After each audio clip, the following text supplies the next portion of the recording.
I'm going to show you how to get the glide suit, also known as the flight suit in Zelda Tears of the Kingdom. We're obviously going to be starting out with the first piece. This is at Lindor's Brow Sky View Tower. I'm going to go ahead and start flying. Once we're up here then, it's going to be a good idea for you to activate your map so you can see exactly where it is that we are going. Let's get the glide on. And you can see we have this Courage Island here to the southwest. Sorry, sometimes I misspeak. I'm so sorry about that. And I've already been there once and I didn't even realize what I was doing until just now. Now we need to go over to this island here with the pool on it, is what I believe. There's two places this could activate, so I just want to make sure that I cover both bases just in case I get it slightly wrong. So we're going to go ahead and hit the top of this island right here just to be doubly sure. Now, I'm only including this bit because I've seen people say that you can start this quest from this stone right here, and I just don't remember that being the case.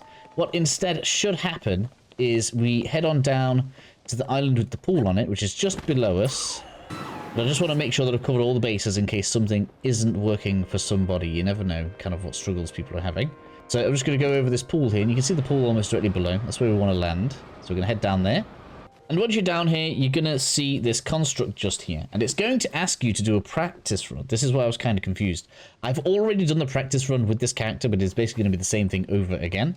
So we're going to go ahead, talk to this, give it a Zonai charge so that we can go ahead and get the first piece. So let's do that now. And so now we are going to have to do this in 35 seconds or less. We need to reach the bottom going through all of the hoops. I don't know if I need to spoon feed you guys this, but I'll show the route anyways. Maybe I'll speed it up or something, in which case my voice is going to sound terrible right now.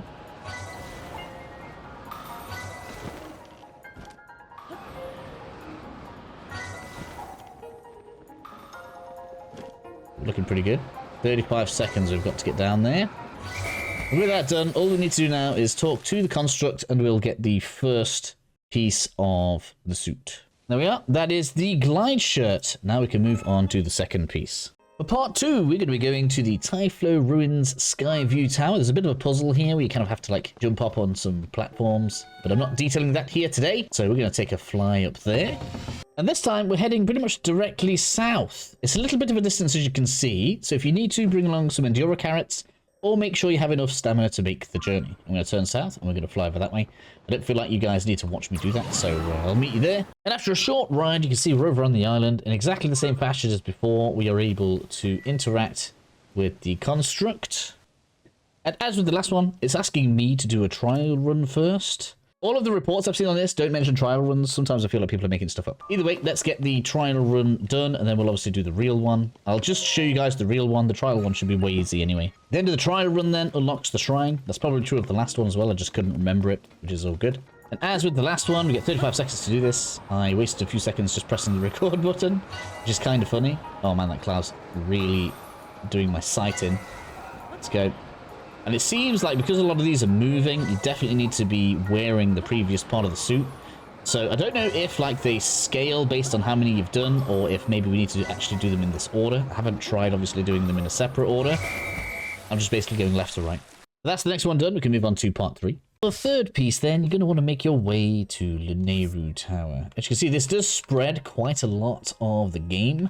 But it's at the top of a mountain. There's another challenge up here as well, actually. You guys can take that on your own time, though. We're going to head on to the top and start flying. And once we're up here, I'm going to start recording very early. We're going to head to the east. And you want to go that way almost as soon as you make it up here. And if we look to the east, you can see that we have this circular-looking island here. The thing that's not as obvious as with the other ones is the pool of water that we need to land in is on this island that is underneath all of this. So we want to be going over that way pretty quickly. I'll show you something a little bit on the way, because there are some islands you can do a stop off in. You can see I think that's the island we need to go to over there, just underneath it. But I'll show you that we can have a little bit of a stop off just along the way. So you should come across this rather sizable island here, and it should have... Okay, last time I came it had a construct. It decided it didn't want to spawn this time. And just because it's fun, and maybe you guys may want to see this... If you attach rockets to the airship that we have here, this is going to make for a good vehicle for exploring the other islands. I'm just stopping off, and I know technically it's not what you guys are searching for, but I just wanted to make sure you guys saw this. So if we activate this now, this technically does take us over to where we want to go if you want to go that way. But you can hit on this, that's going to get you way high enough now to explore all of these other islands around here. There's lots of stuff we can go and grab. And I just feel like it's relevant, being as you're passing it anyway, that I show you guys that we can get enough lift to go on over, because you can see we've got the shrine over that way. We've got another sphere dispenser, so things that you may want to see just as you're coming over. Either way, we're going to skip until we hit the challenge part of the island anyways. Again, so once we're a little bit quick, once we're a little bit further over, as you can see, we're going to go ahead and jump off, and you can just about start seeing the island align with where we are below. It is a little dangerous here because you can see it's quite cloudy. We're just going to go around the edge here because we really want this pool of water. This is where we want to go. Then we can talk to the next construct. And again, I'll skip doing the trial one because we don't really have a time limit on that. We'll just do the main one. Okay, let's go. Let's make it through the light rings. That jump there just taking a couple extra seconds for the sake of it. But as you can see, it's just a matter of following the green light. You don't really even need to know where to go, right? Just follow the green light. You'll be fine. The main difficulty here is the cloud, after all. And there we have it. Speak to the construct, and then I'll get you the final piece of the set.